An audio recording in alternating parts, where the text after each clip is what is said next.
they have funding for overtime for the warrant roundup. So our deputies are actually doing a county-wide warrant roundup right now. So you'll see a lot of different deputies out here, but they have packets of felony warrants. We're saturating the area, looking for these felony warrants, going to get these people in handcuffs hopefully tonight. Following the apprehension of any of these warrants, we're going to be doing some proactive patrols, just going out looking for stolen vehicles, any other criminal activity. So good positive action from law enforcement. It's been a tough month, but we appreciate you guys working with us and at least being able to highlight this event of our warrant roundup, just trying to get criminals into jail and accounted for their crimes as well. And then also the diaper giveaway that we did today. I have a lot of great footage from that and photos. We had a ton of family members come by the South Valley sub. They were super excited. These are all donations that we received from the community, and our victim liaison gave out a bunch of those along with our command staff. So any information on any of those things I can help you guys get to. Thanks, guys. I usually start off by saying good afternoon. It is not a good afternoon. As you know, one of our deputies, Deputy Michael Barreco, was arrested this morning for aggravated assault with a deadly weapon and negligent use of a firearm. It's another black eye for law enforcement. This has been a terrible week. It's been a terrible month. One of the first things I want to do is apologize to all of the other law enforcement agencies in the state of New Mexico, because this puts a black eye in them also. It takes just one of us to do something like this to erase everything that we've done. Today we came from an event in the South Valley that handed out diapers and supplies for babies. We have a warrant roundup to address the Central Corridor. Had an award ceremony. This event has totally erased everything.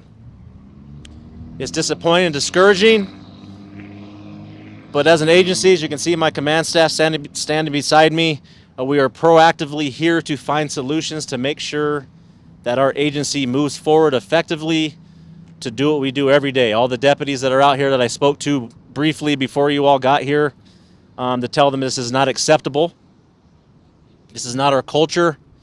And this is unprecedented for 2 arrests to be made on a Bernalillo County Sheriff's Office deputy off duty for crimes that we fight and that we talk so harsh and that we work so hard on what to prevent.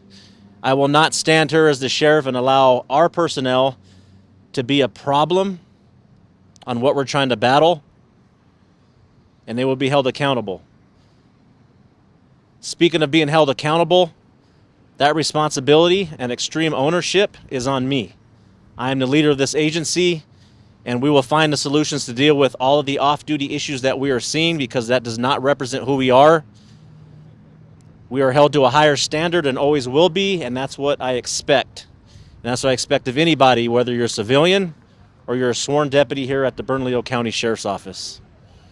From there, I will take any questions.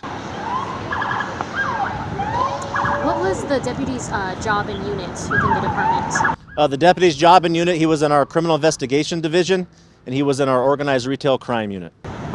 Has he had any misconduct issues in the past? We're still looking into that. I don't believe so. I've known him for a while. He's been on 8.5 or 9 years, but part of the process internally for administrative other than a criminal, where it's at now, that's what we will look at and evaluate and see what proactively we can do to prevent this and look into his file further. What are the next steps for this officer, paid administrative leave, investigation, in terms of that?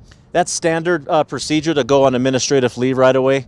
When there's a criminal investigation, anything administratively is put at a pause. Now administrative, since an arrest warrant was issued and our deputy was arrested, that goes through the criminal justice system. One thing that I will put out there that a lot of leaders of agencies won't is all of us here watched our deputy be put in handcuffs. Like I said, we hold ourselves to a higher standard. I will always stand with our deputies when they're doing something right. When we discipline them, when we have issues with them, we like to guide and let them know what they did wrong.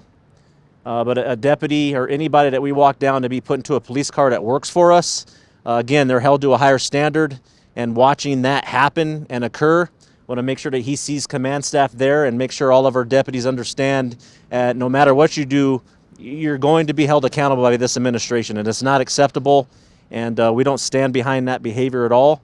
It has to go through the criminal court and justice system, and then after that, to answer your question, administrative procedures begin. So yes, he's on standard administrative leave. And as far as the charges, did he use his weapon or his BCSO pistol or gun? That's still under investigation. From what I know, most likely that's what happened because he did get off of an operation, to be totally transparent. That's something we're looking to. I believe it's written in the arrest warrant that it was sitting there by his vest. I sign off on those off-duty weapons. It looks familiar. I'm pretty sure it is, but to verify 100%, I'll double check. I'm 95% sure it was, though. Was he in a police unit when this incident happened? Unmarked police unit. Was he part of the SWAT team? He left the SWAT team about 3.5 months ago. What exactly happened? It's all written in the warrant. Was he in department clothing? Not that I know. Usually, from what he does, he would be in civilian clothing.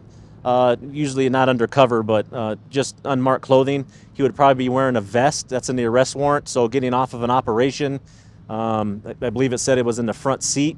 So he was just getting off duty, going into the gas station. I don't believe he was wearing a uniform at all from the information that I have.